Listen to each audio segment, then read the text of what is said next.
don't know if people could hear the video or not. But yeah, that was showing what we got up to. And loads of people saying, it's nice to see green areas, and it was nice seeing the young people getting involved in the initiative. If we could have the presentation, please.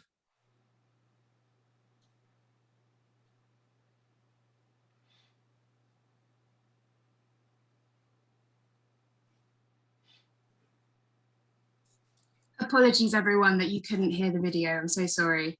I probably did not click the right button. Just bear with me as I get Isaac's presentation up.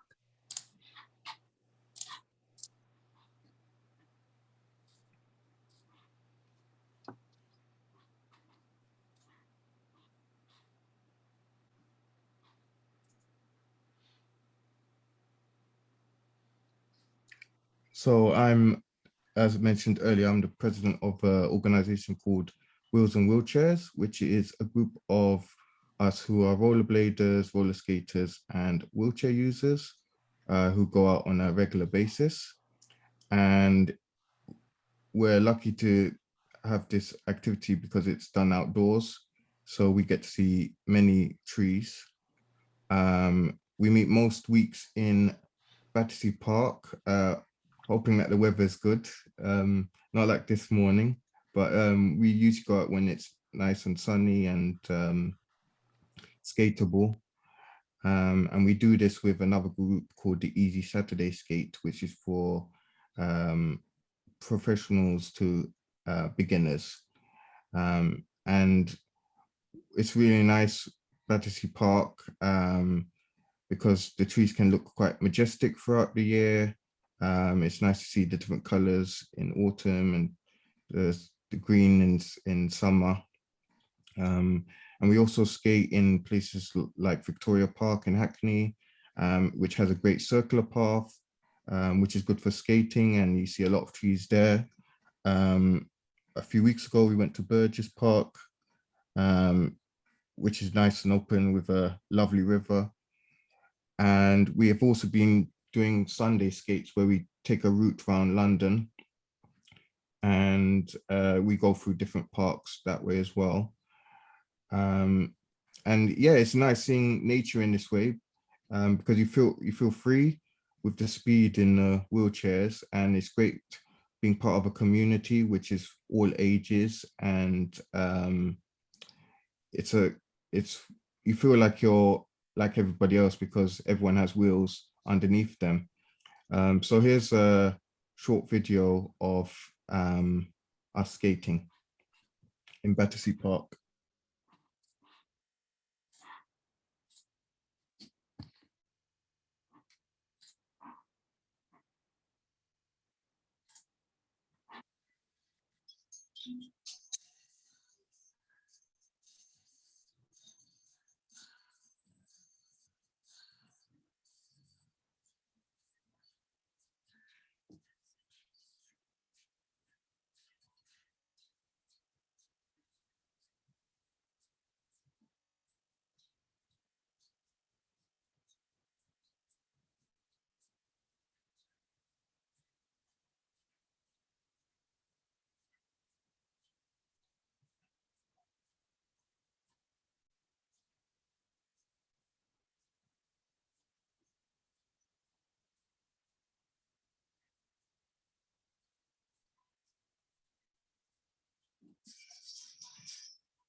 So yeah, I've been with my wheelchair, I've been quite lucky to be able to go to different parks, such as Richmond Park, where I got to see the deer a couple of weeks ago. I live near a park called Valentine's Park, which is nice and big and open space. Hyde Park, and I don't know if you can consider this as park, also Kew Gardens. So it's been nice to be able to see different trees. And yeah, that's about it really, yeah. Well, thanks for having me. Thank you so much, Isaac. If anyone has any questions for Isaac, please do put them in the chat. Again, so sorry if you couldn't hear the audio on the videos. We can send them around because they're really excellent. The next person that we've got to speak is Mariam. Mariam, please do introduce yourself. Hello, everyone. My name is Miriam Zulfikar. I am a commissioner and curator of art in the public domain. I've worked for a number of organisations such as Art on the Underground, Film and Video Umbrella, UP projects, and collaborated with various different partners like the National Trust and Canal and River Trust. I'm currently curating an exhibition at Chiswick House and Gardens in Chiswick, and I'm also the Contemporary Art Programme Manager for Forestry England. I thought for the purposes of today, rather than talking about my work at Forestry England, which is much broader, and looking at a more national picture, I'd cover the exhibition that's about to open at Chiswick House and Gardens because it's much more within a sort of urban context. I don't know how many of you know about Chiswick House, but it was built in 1729 by Lord Burlington, along with William Kent, who was a landscape designer.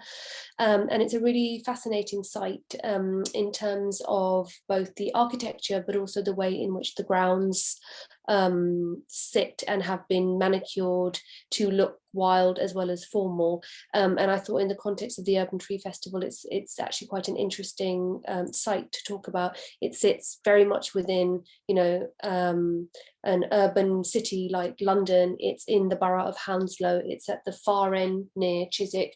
It's wrapped around by the A4, so it's kind of sometimes quite hard to get to. But I think when I was invited by Chiswick House to curate their opening exhibition, what I was really interested in was the fact that actually what we have here is evidence of some historical thinking in which human beings have always been central to the way in which either architecture or nature has been instrumentalized. The house, while it's inspired by Palladio, he was inspired by Vitruvius, and Vitruvius very much put human proportions at the center of his architectural and design thinking. And the grounds themselves are designed by William Kent, where parts of it are incredibly formal, but parts of it have been engineered to look very wild. And I think both that the juxtaposition of that architecture with that landscape is very much an evidence of a historic thinking in which human beings were very central to the way in which design was manifesting. If we could go to the next slide. In the context of trees, I just wanted to highlight there are two trees on the grounds that are nearly 300 years old. That's these two cedar of Lebanon's that are in the south side of the house. Well, actually it's the north side of the house, but the back end of the house. When I was invited to do curate an exhibition for them, I was really interested in how through the new commissions we would be able to explore not just the sort of history and legacy of the house through the work of someone like Peter Adjei, but how artists might also explore the natural environment that's surrounding. If we go to the next slide, just to give you a sort of bit of a context, this is the size of Chiswick House and Gardens. It's 65 acres. You can see it's pretty huge. It's got 8 entrances that lead to it. And as you walk around the grounds, you can see there are patches, it's called things like the wilderness and things like that. But actually, when you get there, you realize even though it's been designed to look natural, it's actually really heavily engineered. And that's even further amplified by areas of the conservatory where you've got the Italian garden that's incredibly formal. The project that I wanted to talk to you about today is by an artist called Jamie Patel. If you could go to the next slide, please. This is just an example of the sort of some of the formal elements of the grounds. So the exhibition that I've curated is called Bring Into Being. When I was invited to pitch a show to Chiswick House, I was really interested in the fact that actually it's got a new director who wants to do more for this site than what it's been previously capable of doing. It's a Grade 1 listed English heritage site, both the house and the grounds.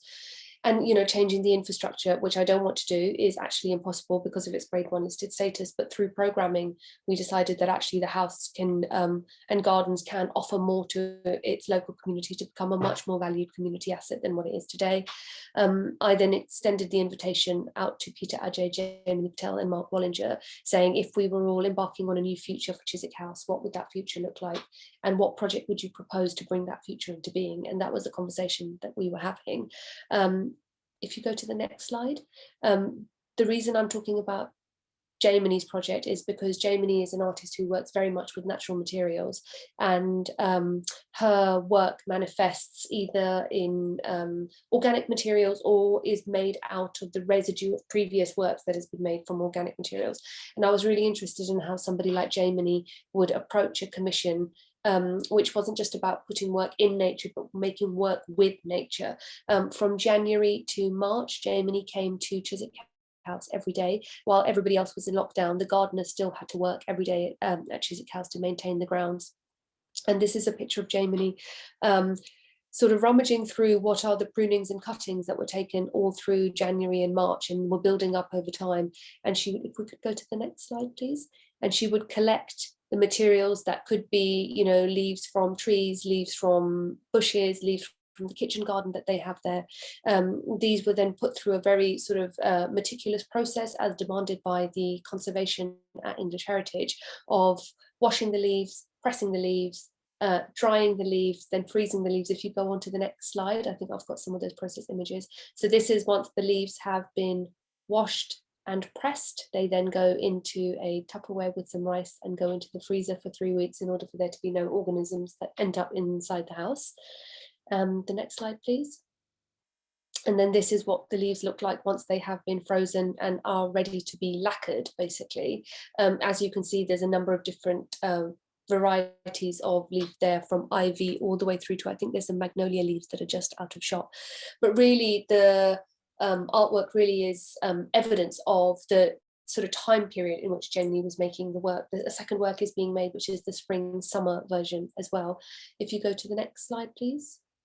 This is the final piece that's just been installed. It's in the upper tribune at Chiswick House. As you can see, I don't know how clearly you can see, but the entire thing is made out of the leaves that she has been collecting for the last 3 months. It's a really beautiful, very symmetrical installation that she's done on the floor. And the reason I wanted to talk about this work today, really in the context of we're talking about urban trees, is, you know, Jamie's work is asking us to think about the sort of cycles of nature that are occurring around us, and how it was really important for us at Chiswick House to bring that element of the natural landscape into the building. Which the building is very much being preserved at the moment by English Heritage with conservation, but actually what Jamie was really interested in was the fact that through a process of renewal and regeneration, actually it's the nature outside that is far more permanent than the building that we are desperately trying to preserve and save from the elements. And her work really, one of the things that she is really interested in is the, as she puts it, you know, the gardeners are pruning, coppicing and doing all the sort of maintenance of the natural world and the trees that are in the grounds. The trees and the plants then respond to what the gardeners are doing. The gardeners then respond to what the trees and plants are doing. And there is this collective intelligence that emerges as a result of this interaction with the surrounding grounds at Chiswick House. What I love about this project is the fact that William Kent and Lord Burlington had designed Chiswick House and Gardens to be a complete work of art. And actually what's really interesting is the house is very much present within the grounds, but the gardens are not present within the house because of all the English Heritage Grade 1 preservation requirements.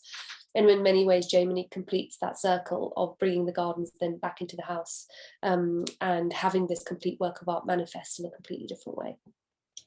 I'm not going to say any more because I'm down to my 10 minutes. But if anybody has any questions about this or the work that I'm doing at Forestry England, please ask those questions afterwards.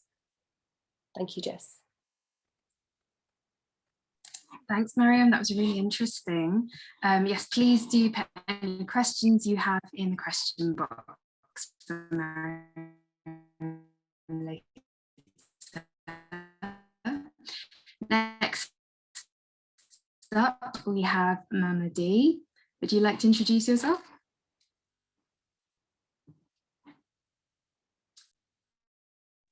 You're just on mute. The old classic. Do this, yes, sorry. I'm Mamadi, and co-founder of Community Centered Knowledge.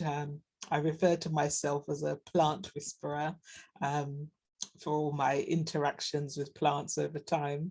And a Londoner who's lived and worked in the countryside as well as in different countries in rural type projects. And I currently do training and facilitation amongst communities and in various universities. So I'm going to share a few slides with you and speak to them. Really. All right, so I'd like to start by acknowledging that the tree-ness within us as humans. I think it's important to move towards new understandings of ourselves if we actually want to hold a possibility of reconfiguring the rather unhealthy and toxic relationships that we presently have between ourselves or between ourselves and the earth. So, for example, how do we acknowledge this tree-ness of ourselves? Trees grow towards the sources of their nourishment, the sun, the rain and nutrients in the soil with both their branches and their roots. I think if we can begin to recognize what truly nourishes us, all and each of us, we can encourage our growth, our maintenance, and ensure that we can access the nourishment that should be available to all of us. Trees develop the kinds of roots which suit how they sit in their respective ecologies. You know, where nourishment is hard to access, we may need deeper, more tenacious roots. And where nourishment is easier to access, develop broader and more spreading relationships, roots or relationships with the substrate. We might want to be more patient, noticing what's around us and responding accordingly, and mark the passing of time in ways that can be read by our environments and be interacted with by our environments. Above all, we want to hold a relationship with all of the life that's around us, respecting, even as trees do, the smallest insect and the mightiest of winds, because even though these things may not be visible to all, they each have a value and importance that we'd be very foolish to ignore. So in short, we need to be more tree.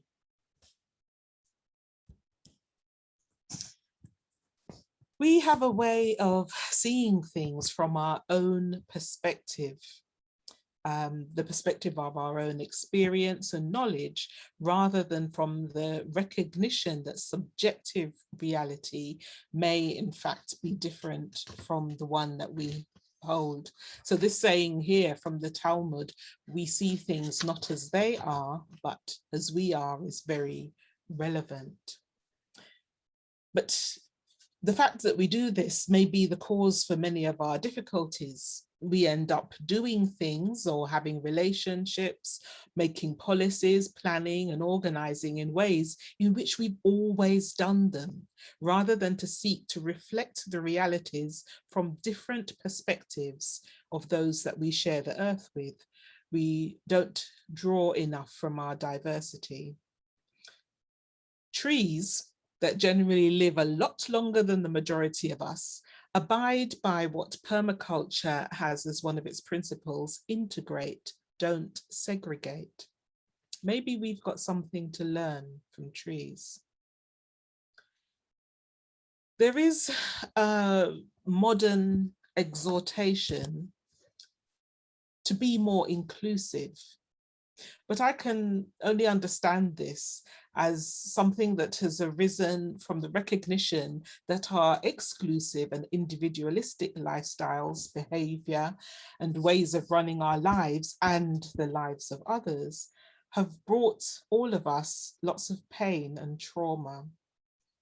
Trees, however, are integrators. They are adaptive and diverse, and they live as if to demonstrate that the only thing that is constant is change. So rather than resist, they adapt and therefore can persist. So again, something we might want to learn from trees. If we want to push back against the forces of urban lifestyles, which tend to mean that not everyone has access to the values that trees provide, we have to understand them better. Perhaps understanding that trees provide beauty, stature, and provide reassurance unsurpassed by what we can configure with human technology. Trees form communities which with which we can exchange. They also provide shade and shelter and a visual aesthetic which keeps attention and hosts meaning for many, whatever one's age. Trees have developed, we develop a meaning for them. Trees have been valuable as sources of foods, of medicines, of cosmetics, furnishings, as sources of building and artists' materials. We need to remember it is we who have surrounded trees with urbanness. Whether the tree is native to a built environment or introduced, as many are.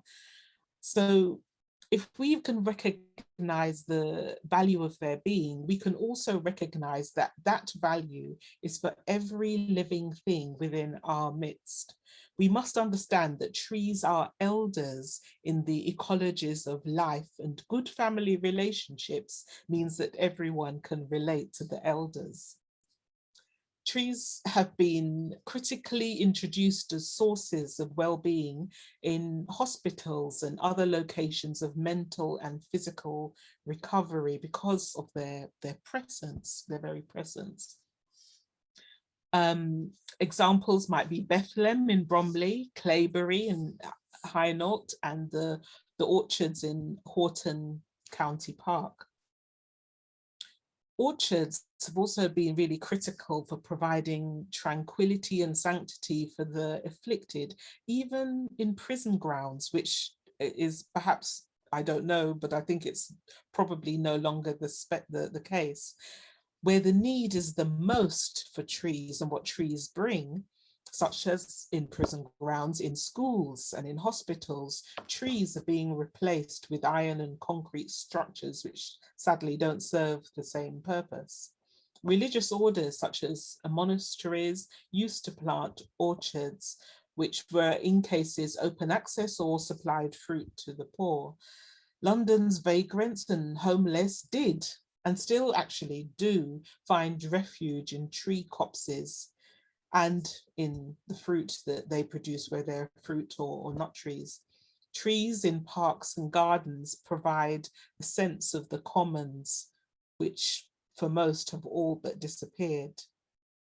And I'd also like to remind you that many of the foods and beverages and industrial goods that we value so much in our urban society actually derive from trees that come from other lands. In particular, actually, from the lands of people who often have less access to spaces where trees are most abundant here in urban areas.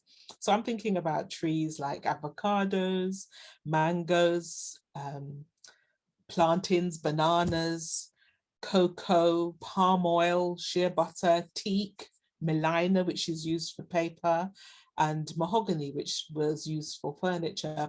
And in antiquity, there were all kinds of dyes from trees and other trees which have been decimated in their homelands so that they're no longer available. Tea and coffee actually also come from woody shrubs which might grow to trees if left untended, so we can keep, classify them as trees too. So many of these species were involved in the decimation of societies whose ecologies were either dependent upon them as species or were ruined by the fact that plantations took over the natural ecology. So we can understand accessibility to urban trees as also as a human and an ethical right.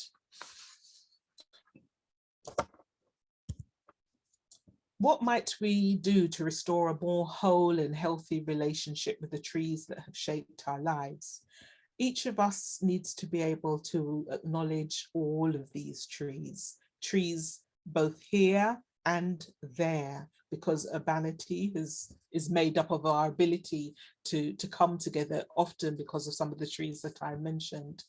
We need to recall the roles that they have played, as I've said, trees in prison yards, trees in hospital grounds, in schools. And perhaps we also need to respect their eldership, because, as I said, lots of them have been around a lot longer than we have. We celebrate urban trees because we also want to celebrate aspects of cityness which might be declining or under threat. You know, the meaning of a place to us may be conferred. I can think of growing up where there was an avenue of trees, which recently some of them were felled, were cut down, local government policy. But these things need to be remembered and celebrated. And we also celebrate trees because we want all our young to keep celebrating trees. And because trees, obviously, they perform a service to a city in terms of air quality, and in particular, I'm thinking of the London's plane trees, which were introduced, and also their aesthetic value, which we value and wish to maintain. Trees keep us remembering that we have other beings amongst us to relate to and to care for in our midst, other than ourselves as humans. Trees we can understand to be an indicator species.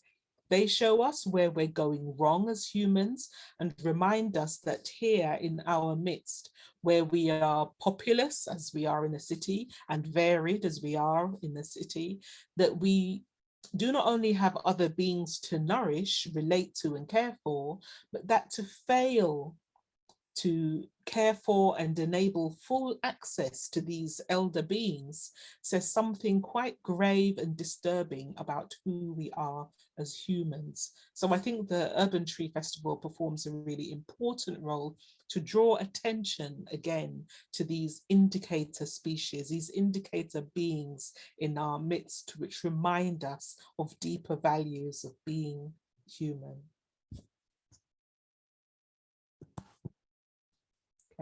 Me. Thank you so much, Mama D. That was really engaging and lots of interesting ideas. Apologies if you can't hear me, just had an error message on my internet. Okay, thank you so much. And finally, we have Mary. Would you like to introduce yourself, Mary? Yes, hello everyone. I'm mesmerised by that inspiring talk by Mama D. I've lived with trees all my life, having been brought up on a farm in the countryside to the east of London, and trees have been part of my life from a young age.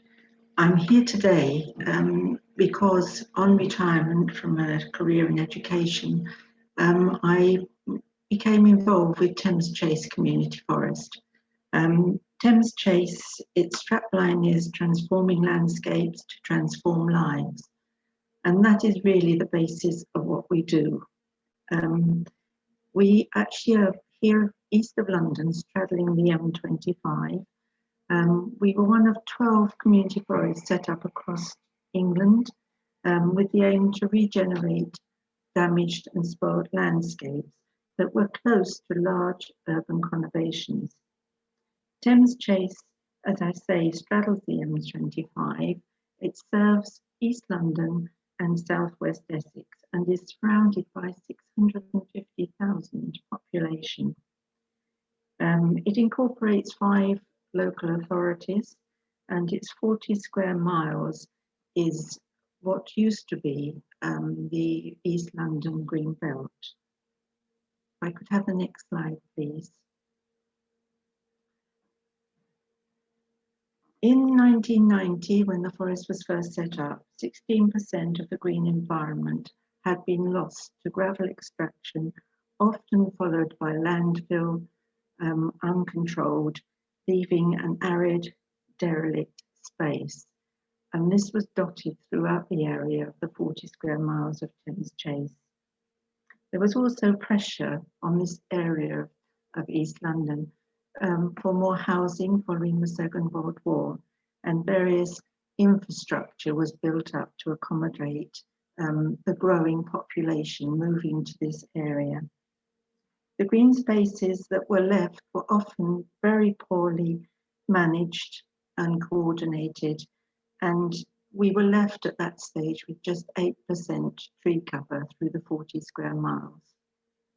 This picture, as you can see, shows a river that flooded regularly, destroying whatever vegetation was there. And if we just go down a little bit on the slide, you can see the landfill that happened, not particularly this space, but nearby. And as I say, quite often was poorly maintained and kept off. So if we have the next slide, now this is the inspiring part, because after 10 years of Thames Chase working with different partners, with the landowner, the local organisation, this was what has been achieved. The river now is within its bounds and is healthy with water bowl, and there are spaces for the public to use. This little group are cycling through a path that has been prepared for all kinds of ability levels. And that's the kind of work that we do, taking damaged landscapes and transforming them into an area that is inspiring people to go and use in many different ways. Now, the Thames Chase Community Forest had a very clear mandate when it was set up under its Thames Chase plan, and it was to take all the different landscapes within the area and enhance them. And we have ended with this mosaic of landscapes that is open for wildlife and for people to use. We could have the next slide, please. Thank you. Now, the community forest, obviously, its main aim is for the community, therefore involving the community in everything we do, right from the beginning stages of planning, right the way through to carrying out the regeneration. Here, the community are joining with our volunteers to carry out planting through an area that was landfill and was capped off and had not regenerated, and the trees were planted in order to improve the natural environment. Next slide, please. Now, wherever we work, tree planting is important, but access is just as important. It's one of our 5 main streams of work in the Thames Chase plan. And this picture is a picture of this particular site where here at our forest centre that was a farm that became non-viable following the building of the M25, which cut it in half. And the land was left derelict, and over a period of time, by providing access for the public to plant trees and for paths to be installed, people to use it in many different ways. Next slide, please.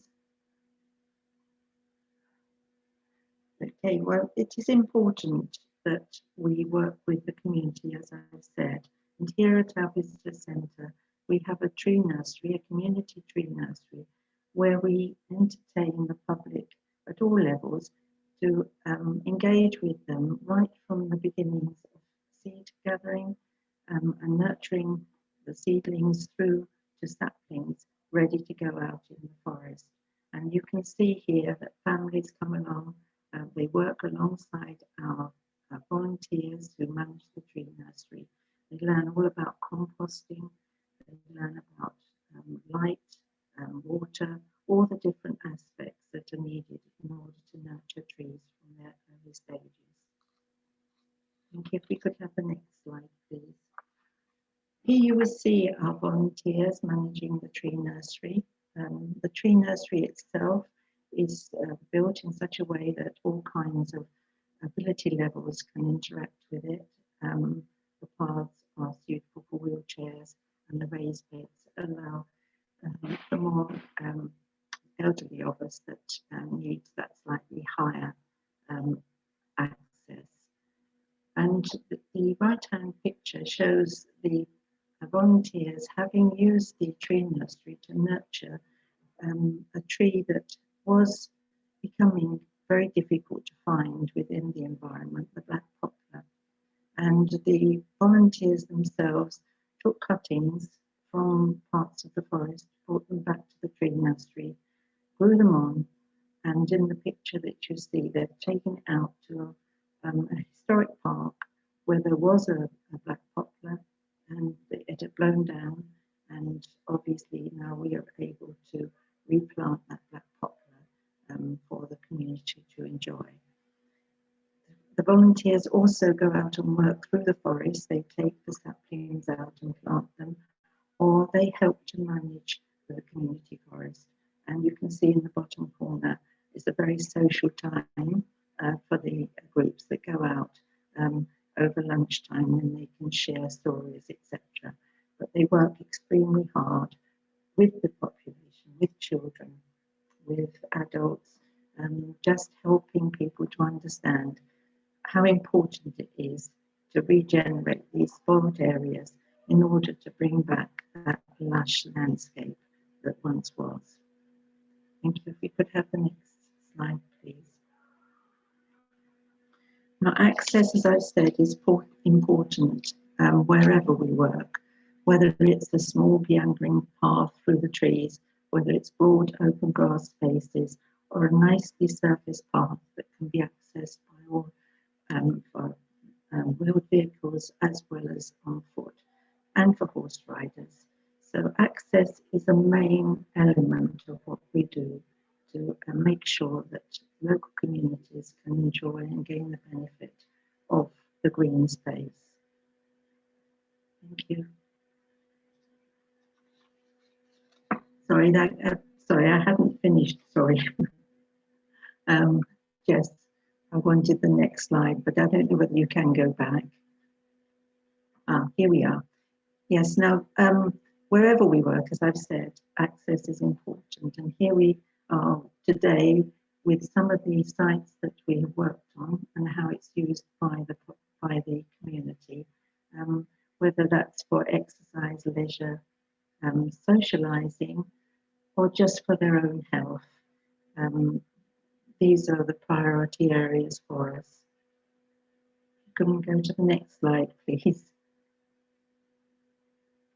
And of course, working with children is really crucial because the children have a curiosity and a wonder about the natural environment, and helping them to understand how the natural environment interacts with us, how it is rich for wildlife as well as for us people. And this is an inspiring time for the volunteers working with them to ensure that they get the most from that interaction. Thank you. Next slide. Then there are the very specific uses. We here at the Forest Centre at the moment have health and wellbeing walks where they learn about trees as well as they walk through the forest.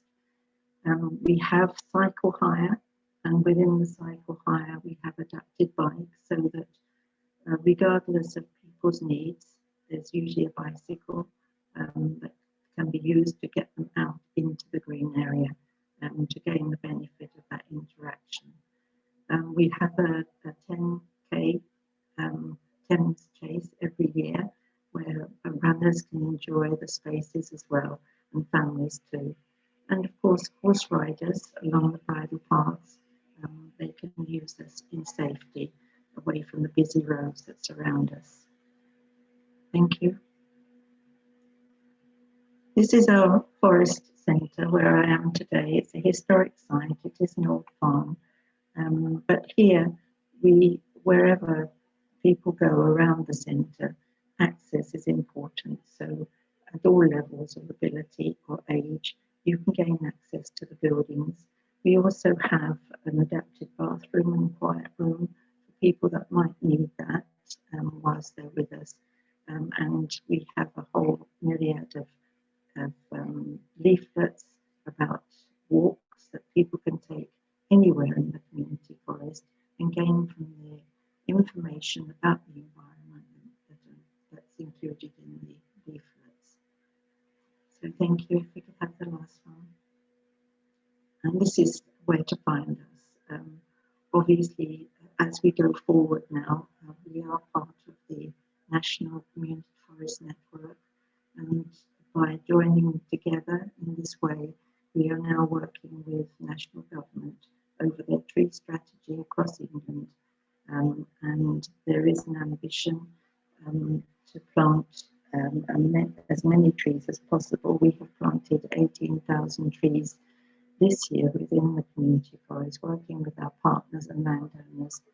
And at the end of 5 years, it is hoped that the trees that are planted will enable 100,000 tonnes of carbon dioxide to be captured, and therefore make the area a more healthy place to live.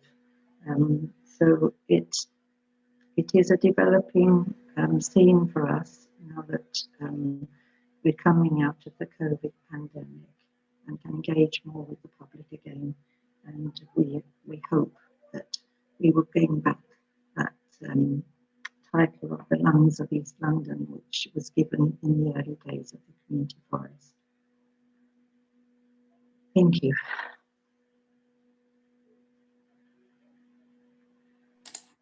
Thank you so much, Mary. That's really inspiring work that's happening, and I can't wait to visit it actually. Not sure if you just caught what I said there. Hopefully you did, but thank you so much. That was really inspiring. So for everybody watching, we have the Q&A box with some questions coming in. Thank you for those who have submitted questions. You can also press the little thumbs up button if you would like to hear that question answered. So please do have a look at them and do some thumbs up or submit some more questions. We have just over 10 minutes, which is great. And we will begin with the ones that have had a couple of thumbs up. So Mariam, Kathy is asking, are there lessons from Forestry Commission sites for engaging with visitors that could be used in urban areas and vice versa? Is the art programme a way of opening up access, interpretation of the landscape for different audience in the forest, as well as tourism and leisure aims? I'll take the second part of that question first. I think, yes, on one hand, the art programme is a way of opening up access and interpretation of the landscape for different audiences alongside tourism and leisure. I mean, we've seen in COVID that actually the visits to the forest have gone up enormously because they are accessible and open public spaces. I think really, in terms of access, I think one of the things that the art programme also does is it offers the opportunity for the ideas of artists to be central to how we might engage with and understand forests. And in that we're inviting artists to bring different perspectives forward. If you look at Grisdale, its art programme is 50 years old. If you look at the Forest of Dean, its art programme is 30 years old. They're two very, very different types of art programs happening within two very different forests. But what the ideas of artists do is they give us perspectives that otherwise we might not be getting. And while Forestry has a forestry research arm as well, and you've got scientists and researchers working on things, actually when you bring an artist into the mix, you've got the opportunity to sometimes have those projects that are not happening in other departments, but also artists have the ability to also, depending on whether they're interested in interdisciplinary work and collaboration, to be able to join forces with scientists and put forward perspectives that are not otherwise visible. And I'm always very careful there to say that the art's not there to illustrate the science and the science is not there to validate the art. Actually, what happens when you put these practitioners together is that they can put forward something that otherwise we would not have been able to achieve individually. The first part of the question, are there lessons from Forestry Commission sites for engaging with visitors that could be used in urban areas and vice versa? I think yes and no. I think, you know, each site is autonomous and unique, and what's happening there through the programme is often exploring what's going on in that context. But I think one of the things that I would like to really emphasise here, and it's an area that I'm very interested in, is, you know, nature doesn't respect our political or geographical borders. It doesn't adhere to it. So this idea of a distinction between urban and the forest, yes, different levels of biodiversity and different levels of ecology are at play. But I think the idea that it could be like completely and entirely transferable, I think there has to be an understanding of the sort of context of each one. But I think if we're going to, you know, I was at the Art on the Underground programme for 5 years. I think that's a really good, interesting example of an art programme that can provide you access and understanding to a city from various different perspectives. I hope that answers the question. Thanks, Mariam. Lots of interesting stuff there. Isaac, we have a question for you from David. Is travel difficult for wheelchair users getting to various parks? So yes and no. For no, traveling is not very straightforward because not all stations are accessible on the TfL and Tube.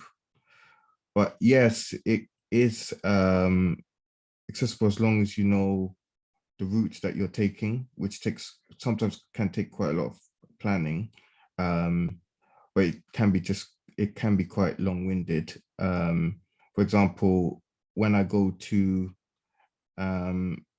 Battersea to do our skating, I leave home 8 o'clock in the morning on a Saturday, and then I take a bus to Stratford, and then from there I take the Jubilee line to Green Park, change to the Victoria line to go to Victoria, and then get bus to Battersea.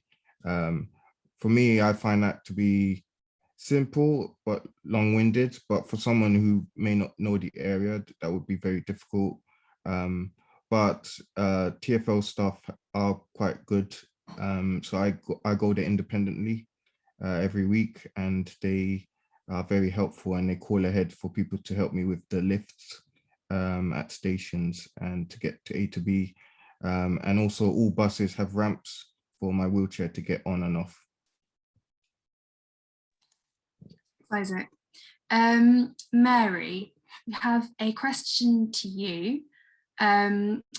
G. Carlin is asking, we want to implement a sustainable drainage project in our park using a natural steam and areas we have.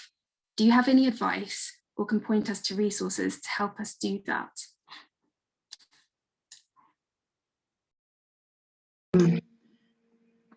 It's very difficult, obviously. These are very specialised areas. What Thames Chase actually does is help people, help organisations, charities to find the right solution to the problems that they have when working in green space. I would have to refer to our forest director to see whether he's got any communications with organisations that can help with this. I know that under our most recent project, Land of the Fans, some of the management of streams and rivers in order to stop them overflowing or flooding or ensuring that they stay healthy, has been considerable work carried out through the forest area. So there are people who are specialists in managing these particular tasks. If the gentleman would like to get in touch with Thames Chase, I'm sure that we'd be able to find an organisation that can support and advise. Thank you, Mary. I can see that Mama D has been answering some of the questions by typing in the Q&A box. But there is a question here from David that I think applies to everyone. And Mama D, perhaps we could ask you first. Is the green flag system an effective enough system to encourage whole community access to country parks? How do we drive the process of truly opening public spaces for all?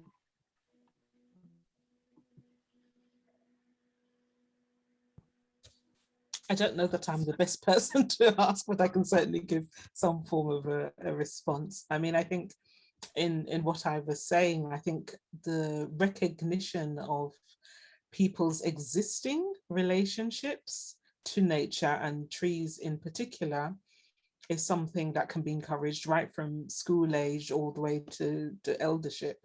People often have some kind of a relationship, be it from childhood, be it as an economic good, as I indicated, or be it just a favorite place to go and relax at some point in time, or a desire to go to particular places to seek the company of trees. I think these things need to be built on rather than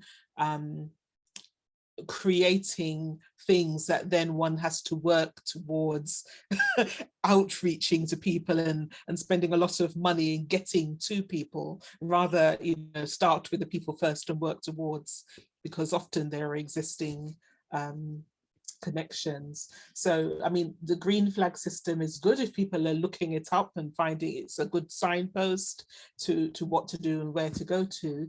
But it is something that requires further investment to actually reach people. So why not start with people and work one's way forward? Thank you, Mama D. Just to note that if you would like to see any of the typed answers, you go to the Q&A box at the very bottom and click on the Answered tab, I believe, and you should be able to see some further answers. Did any of the other panelists would like to comment on the green flag system? Mary, do you do any work with that?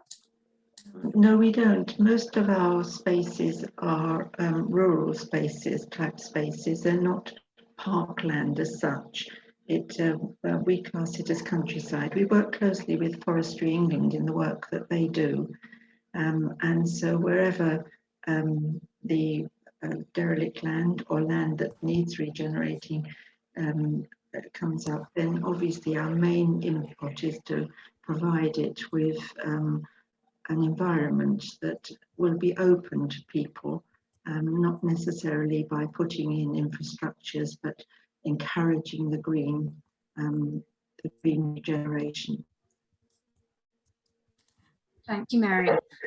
Just to add to that, one of my previous colleagues trained and volunteered as a green flag judge, and she really enjoyed it. So if anyone's interested in learning more about parks and green spaces and what makes a good park or green space, then that might be an interesting volunteering opportunity for you to look up. We've only got 2 minutes left. So I would just say thank you so much for everybody's questions. We might have time for one more perhaps. Mariam, what has the impact been of the artwork with leaves on the visitors? Are we, the city people, open enough to get the message, or do we need more context to slow down and see with new eyes? Well, first of all, let me just say you've actually had a sneak preview of the work. The exhibition isn't open to the public until the 27th of May. So, but what we have had so far is, the volunteers and my colleagues at Chiswick House, and we've had a sort of a smaller group of people who come through because we're still in the COVID restriction period, so we're not able to open up the house yet. So it's been a sort of so we've done the install and things like that. But I think from what I get from my colleagues so far, I mean, the gardening team have been a really great litmus test, I can say, for the work, who feel that actually, that park goes through so many cycles per year, and yes, we have repeat visitors, but you know, that people are coming for their coffee, they're coming to walk the dog, they're coming to, you know, do all these things, and how many people actually stop and pay attention to the actual cyclical systems that are at play in the grounds. It's, you know, until we actually stop and ask every visitor, we wouldn't know. But certainly the gardening team feel that the work is great.